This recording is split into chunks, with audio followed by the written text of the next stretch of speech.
The Power of Teresa and You. Which Teresa am I talking about? My dear friend of 33 years, Teresa of Avila. You probably know who she is, but would you call her a friend? We have wonderful modern-day translations of her works. It seems that both her methods that she describes in how to grow in union with self, with Source, with God, her methods that she speaks to on how to grow in becoming a contemplative, her poetry and her very life experience inspire us even today. And she was born over 500 years ago.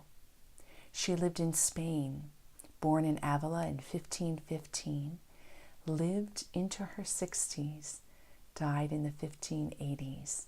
And she lived in a time when Christianity was in great upheaval. You had the Spanish Inquisition, the Council of Trent, you had many of the Christian hierarchy splitting into new groups, everything from Calvinism to Lutheran to Anabaptist, Eastern Orthodox, Christianity that had boasted of this centrality under a papacy was shaken. And she was a mystic of her time. So I wondered in making this video, since I'm here to invite you into deeper friendship with her, I wondered what was important to communicate. And it brought up 4 questions for me that I think might be within your own heart. First, why turn to a mystic in the past? Second, why Teresa of Avila? Third, why spend any time with me as the communicator of all of this? And fourth, why you? The 4th question is the most important question, so I left it to the last. And I am giving you my perspective, my interpretation. Don't take anything I have to say as true. So why mystics of the past? Have you ever read a quote, whether it be a full poem, whether it be just a line, of someone who lived before your day and age today? And in the very words, there was a resonance that hit your own soul, a resonance that evoked an experience of truth in such a way that it gave you joy or peace or consolation. I believe that this resonance you're experiencing is because the one that wrote those words, and even through the train of writing and translating, when the word came into flesh, into being, it held a quality of truth that is timeless. I believe that's why so many mystics, so many traditions today seem to be inspiring us and moving us into greater places of realization and harmony. So it's important and helpful, I believe, to turn to mystics of the past because they're speaking from an experience that we ourselves are being called into. It could be anywhere on the spectrum. It could be because you don't know how to communicate the experience you're having and you find truth in what they're saying. Or it could be something calling you on to greater surrender in your life so that you'll have that same experience. The mystics and the writings are the embodiment of spirit. It is like the woven tapestry of which we're a part, and our colors shine more brightly and beautifully on the tapestry as we realize these mystic places within ourselves. So why Teresa of Avila? Why would you want to spend more time growing in friendship with her?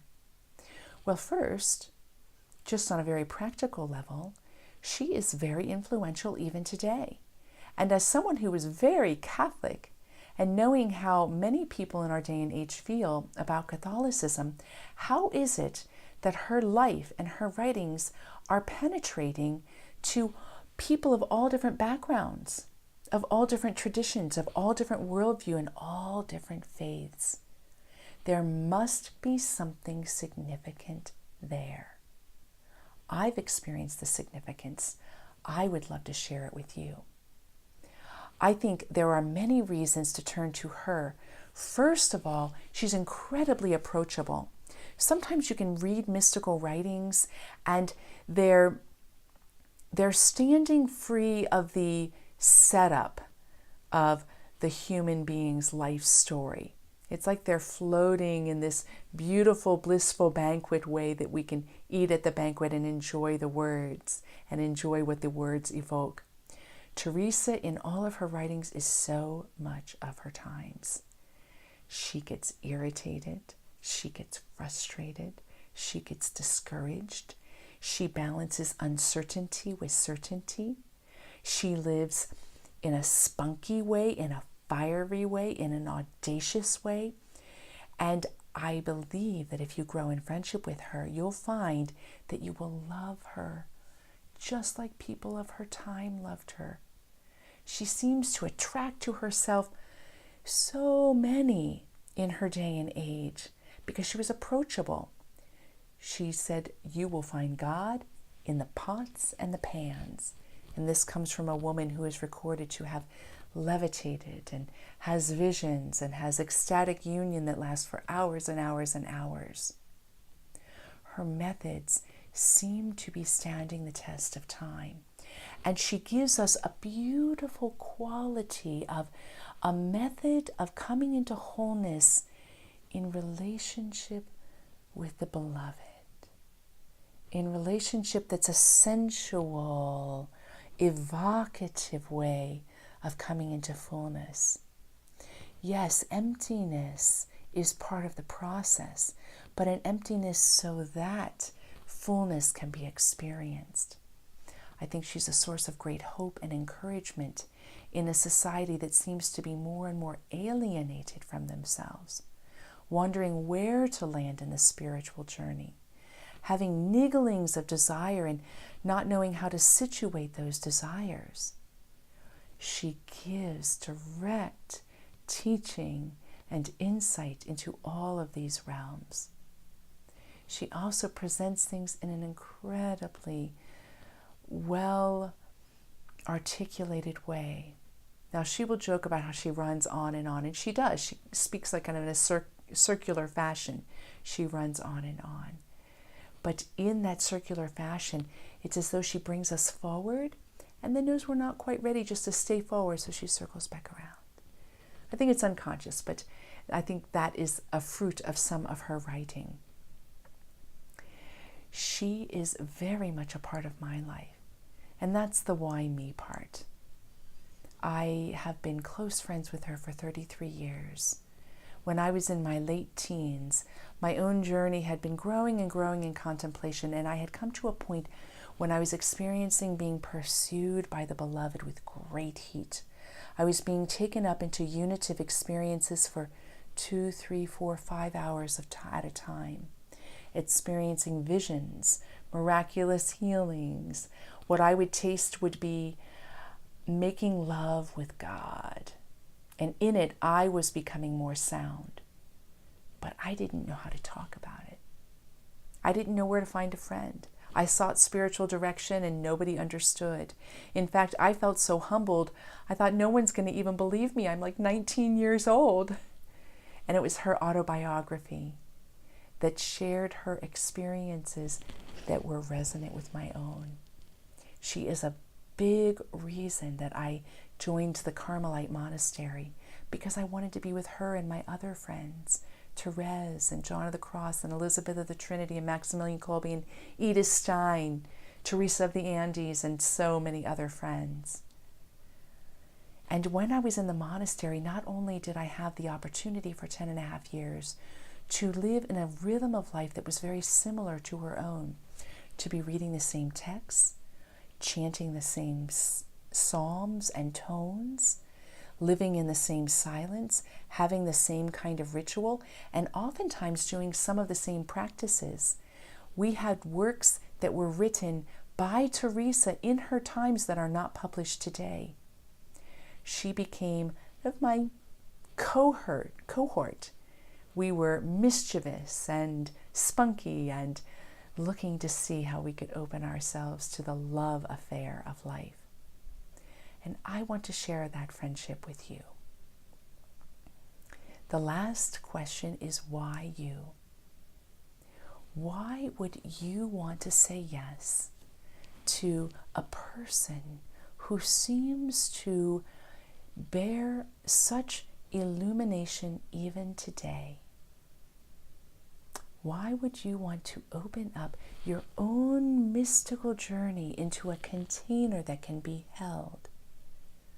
Do you long for deeper union? Do you have a curiosity about it all and a healthy skepticism? Are you like Jacob, wrestling in the desert with your own personal growth? Are you like someone on the Mount of Transfiguration and experiencing so much sweetness and peace that you just want to magnify it? Are you someone who wants to feel that there's ground to stand on when we talk about spiritual growth? Do you just have a curiosity about history? All of these possibilities would make you a great fit for two things I have to offer. The first is a 5-week online course. I cultivated it as a way to kind of dip your toe in the water with Teresa and either start or deepen a friendship with her. Each week is devoted to one of her writings. She's written much more than that, but I took her major writings, and each week is devoted to one of those writings. There are videos offering the cultural context, historical context, her personal events in her life, her makeup psychologically, her makeup with her family, and it goes into the nature of the reading. It goes into the signs of the times. It goes into Spain, and then we break open the juicy part, the writing itself. I give a light overview so you have a familiarity with the text, and then we go a bit deeper. And in that deeper plunge are offered to you integration questions and reflection exercises so that she can be a guide for you week by week. All of that material you can do all at your own pace. And in addition to that, you have a private session with me and weekly live meditation. And if you can't make the meditation time, I record them so you can play them and use them not only once, but as much as you would like. We'll have a live webinar or two as well. So you receive so much. And get this, after the 5-week course, you have access to all the material for as long as the material is there. There's a second opportunity. Next July 20th through 29th, 2019, I am leading a retreat in Spain to 6 of the cities and monasteries that Teresa and John founded. And I chose these monasteries with great care. They are places where they had some of the very experiences that give us the writings and the poetry that we love today. Will be right there. And the company working out all the details has worked out the rooms and our entry into these intimate places and everything we will need to fashion an awesome retreat. There's much more I could tell you about the retreat. But if you'd like information, email me, or you can click the link that's contained in this video. So 2 chances. The course, the 5-week course with Teresa of Avila, will begin January 28th. That's a Monday. You can join a little later if you want because you can play catch up. And the second will be the retreat in Spain, July 20th through 29th. Teresa is magnificent. She's down to earth. She's prolific. She's gifted. She's approachable. She is a woman for our times and hopefully will become a greater friend for you and for me so that you can be the fullness of the Word made flesh in our world today. Thank you for joining me and for letting me share a little bit about my love of this fantastic woman, Teresa of Avila.